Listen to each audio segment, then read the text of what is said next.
I'm Johnny Tooby, And I'm Hopeless Romance. and we're bringing our fine fanfiction of My Lion King 3 is Simba's Pride of the Next Generation, Chapter 16, Getting Together. I hope you all are, Part 1, I hope you're all enjoying the fanfic so far. All music belongs to Jim Morrison, John Williams, Hans Zimmer, Elton John, and Bela Bio. And here we go, Chapter 16, Getting Together, Part 1. Yes, we'd like 3 cheeseburgers, 2 fries, and 3 sodas, and some information. Johnny slips a $100 bill to Steve, who is at the counter. Steve, eyes widen. What type of information, Steve asked. They wanted me to do anything about the mysterious disappearance of the Lion Copa, Johnny asked Steve. Took the $100 and slipped it into his pocket. Come with me, Steve told his other coworkers that to take a break, to take his shift while he was taking a break. What about my cheeseburger, Brett asked. Reed sighed and discussed. He went to another window and bought cheeseburgers for them so Bill wouldn't complain. Steve went around the stand to meet Johnny and the group. Anyway, a week after I sold him to the zoo, I found out Copa has gone back to Africa, Johnny continued. Well, my friends and I stole Copa and sent him back home to Africa where he belongs. Unfortunately, as soon as we sent Copa back, there were some poachers that were not too far behind, and maybe hunting illegal game, Johnny said. We fear that Copa may be in danger, and he will leave the poachers unknowingly to hunt illegal game, he chimed in.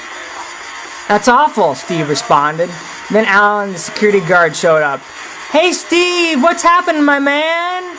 As he cheerfully greeted his best friend. Alan, my man, Steve gave his friend a handshake, secret handshake, high five type greeting. Remember the lions we stole? Yeah, what about him? Well, these 3 gentlemen informed me that the lion may be in danger, and they believe poachers have seen us, and they have set up an illegal expedition to hunt game. Shit, we better get Barry in on this right away, Alan responded. This way, gentlemen, Steve said. Then Dr. Janeri approached the group. Steve, Alan, nice to see you guys. Ah, Doctor, we've been looking for you as well. You see, these gentlemen wanted to know about Copa, and I told them they told me some distasteful news, Steve said. Nicole's mouth dropped. Really? What is it? Well, come on, let's go to Barry and you hear all he has to say. Alan says. The 6 of them went to the South America snack stand to find Barry, who was stealing a sign that was part of the stand. He then saw the group arrive and hid the sign in the bush. All right, guys, what brings you all here? Barry asked. Barry, these guys know about this stealing of Copa and sending him back to Africa, Steve said. Oh, really?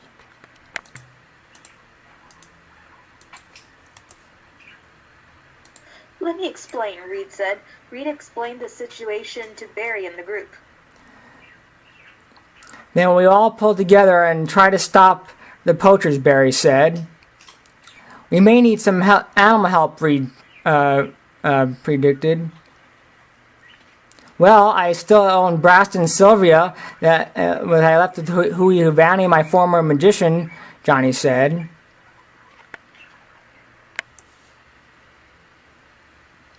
We still need one more animal, I think, Nicole said.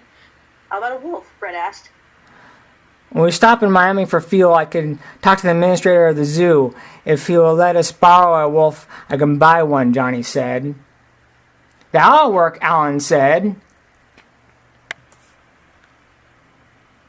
Johnny, you can't buy everything in life, Brett said. Be quiet, moron, Reed said as he held the screaming Brett above the jaguar cage next to the snack stand. Reed submittingly agreed. So it's agreed. Then we're all in this together, and we'll go agree to stop those poachers, Steve said, as he was cleaning his glasses. I'll compensate for anyone who gets docked pay and get your jobs back if you don't have one when you guys return, Johnny said. Sounds fair. Let me get my medical kit for both humans and animals, Nicole said. Excellent. We depart tomorrow morning for Las Vegas, then Miami. But right now, let's enjoy tonight and relax before the big trip, Johnny said. Everyone agreed.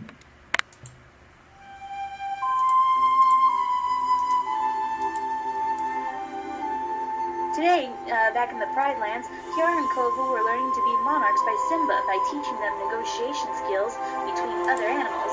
Today was a dispute between the chimps and the orangutans. Now, the best way to deal with animal disputes is to be calm and collected, Simba whispered in the couple's ears as they were walking towards the quarreling apes. Got it, Daddy. I understand, Simba, Kovu said. As they got close to the chimps, were about to fight. Break it up, Simba yelled. Your Majesty, tell the wrong orange idiots to leave the three aunts alone, the chimp leader said. Take that back, you short brown imbeciles, an orangutan retorted. The chimp mocked the orangutan again.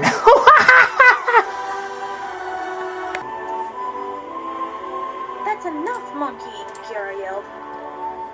Who the hell are you, Linus? The chimp rudely asked.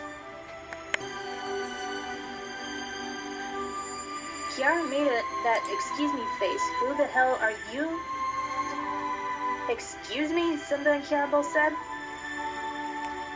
That's my daughter and your future queen, Simba spat. Now apologize to her or I'll have you banished from my land. I'm deeply sorry, Your Highness. Make sure it doesn't, Kiara spat viciously. Majesty, can we get on with the issue of the three ants? An orangutan asked.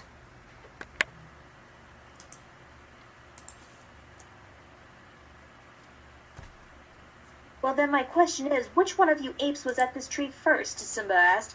We were, Your Highness, the orangutan said. Then you chimps must find another trees to eat ants and a different source of food.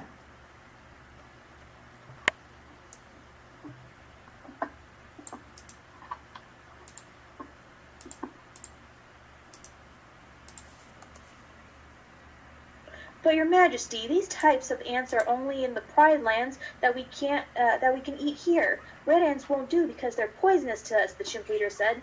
Then change your diet, or share with the orangutan, Kovu suggested. And how do you suppose we share with those chimps? Daddy, may I make a suggestion? Go ahead, Kiara.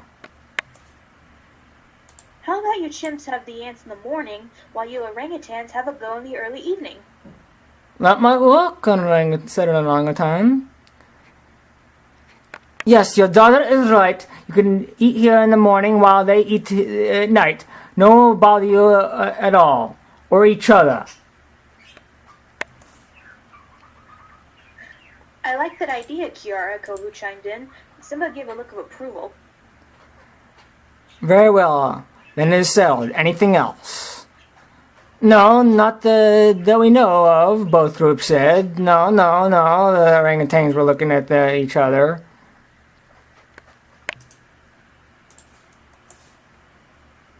Thank you, Your Majesty, both groups said and bowed before them.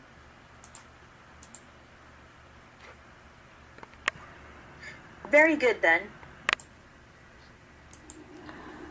Simba, Kovu, and Kiara left alone, continue with the kingly duties. Good job, Kiara, Kovu whispered.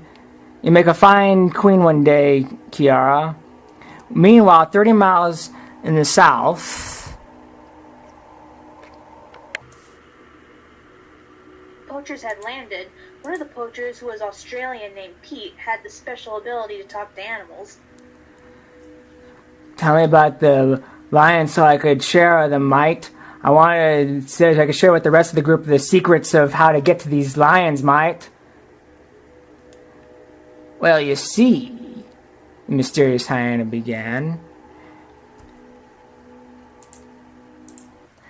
And that, my friends, is the cliffhanger of Chapter 16, Getting Together, Part 1. All music belongs to Elton John, M. Labio, and Hans Zimmer, John Williams, and Jim Morrison. I'm Johnny 2B. And I'm Hopeless Romance. Thank you, and have a good night.